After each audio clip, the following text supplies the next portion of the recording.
हर हर महादेव। प्रदोष व्रत भगवान शिव को समर्पित होता है। आप अगर भगवान शिव के भक्त हैं तो आपको प्रदोष का व्रत अवश्य ही रखना चाहिए। प्रदोष व्रत रखने से आपको भगवान शिव के साथ साथ माता पार्वती का आशीर्वाद प्राप्त होता है और आपके जीवन में सुख समृद्धि प्राप्त होती है और अंत में आपको मोक्ष मिलता है। तो आइए जानते हैं कि साल 2025 में सावन मास के शुक्ल पक्ष में प्रदोष का व्रत कब किया जाएगा। इस बार सावन मास के शुक्ल पक्ष की त्रयोदशी तिथि का प्रारंभ हो रहा है 6 अगस्त 2025 दिन बुधवार को दोपहर 2:08 से और इस तिथि का समापन होगा 7 अगस्त गुरुवार को दोपहर 2:27 पर। तो इस प्रकार 6 अगस्त दिन बुधवार को त्रयोदशी तिथि पर प्रदोष काल मुहूर्त प्राप्त हो रहा है। तो इस प्रकार से इस साल 2025 में प्रदोष का व्रत बुधवार को यानी कि 6 अगस्त को रखा जाएगा।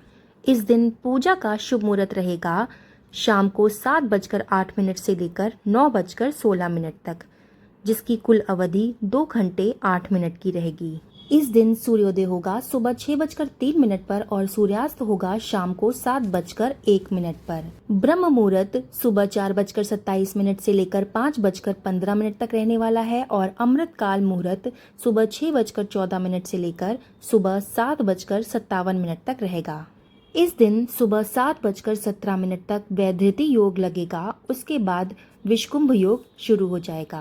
राहु काल का समय जो एक अशुभ समय होता है वो होगा दोपहर 12:32 से लेकर 2:10 तक। आइए अब सुनते हैं बुधवार प्रदोष व्रत कथा। कथा के अनुसार एक पुरुष का नया नया विवाह हुआ था। विवाह के 2 दिनों के बाद उसकी पत्नी मायके चली गई। कुछ दिनों के बाद वो पुरुष अपनी पत्नी को लेने उसके यहाँ गया। बुधवार को जब वो पत्नी के साथ लौटने लगा तो ससुराल पक्ष ने उसे रोकने का प्रयास किया कि विदाई के लिए बुधवार का दिन शुभ नहीं होता है, लेकिन वो माना ही नहीं और पत्नी के साथ बैलगाड़ी में चल पड़ा। विवश होकर उसके सास ससुर ने अपने जमाई और पुत्री को भारी मन से विदा किया। नगर के बाहर पहुंचने पर पत्नी को प्यास लगी तो पुरुष लोटा लेकर पानी की तलाश में चल पड़ा। पत्नी एक पेड़ के नीचे बैठ गई। थोड़ी देर के बाद पुरुष पानी लेकर वापस लौटा। तब उसने देखा कि उसकी पत्नी के साथ हंस हंस कर कोई बातें कर रहा है और उसके हाथ से वो पानी पी रही है। ये देखकर उसे बड़ा क्रोध आया। वो निकट पहुंचा तो उसके आश्चर्य का कोई ठिकाना न रहा, क्योंकि उस आदमी की सूरत उसी की भांति थी।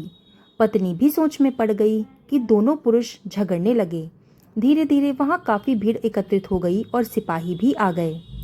हम शक्ल आदमियों को देखकर वे भी आश्चर्य में पड़ गए। उन्होंने उस स्त्री से पूछा कि आखिर उसका पति कौन है। वो स्त्री भी विस्मित हो गई, क्योंकि उसको खुद ही नहीं पता था कि उन दोनों में से उसका असली पति कौन है। तब वो पुरुष शंकर भगवान से प्रार्थना करने लगा कि हे भगवान, हमारी रक्षा करें।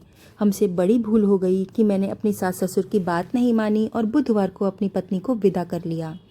मैं भविष्य में ऐसा कर भी नहीं करूँगा।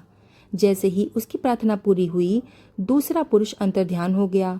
पति पत्नी सकुशल अपने घर वापस चले गए। उस दिन के बाद से पति और पत्नी नियम पूर्वक बुधवार त्रयोदशी का व्रत करने लगे। इसलिए प्रत्येक मनुष्य को बुधवार त्रयोदशी का व्रत अवश्य करना चाहिए। बोलो शंकर भगवान की जय, बुद्ध देव की जय। इस कथा को सुनने के बाद इस कथा को 11 लोगों के साथ शेयर जरूर कर दीजिएगा। ऐसा करने से महादेव आपकी मनोकामना को पूर्ण करेंगे और उनकी कृपा आप पर सदा सर्वदा बनी रहेगी।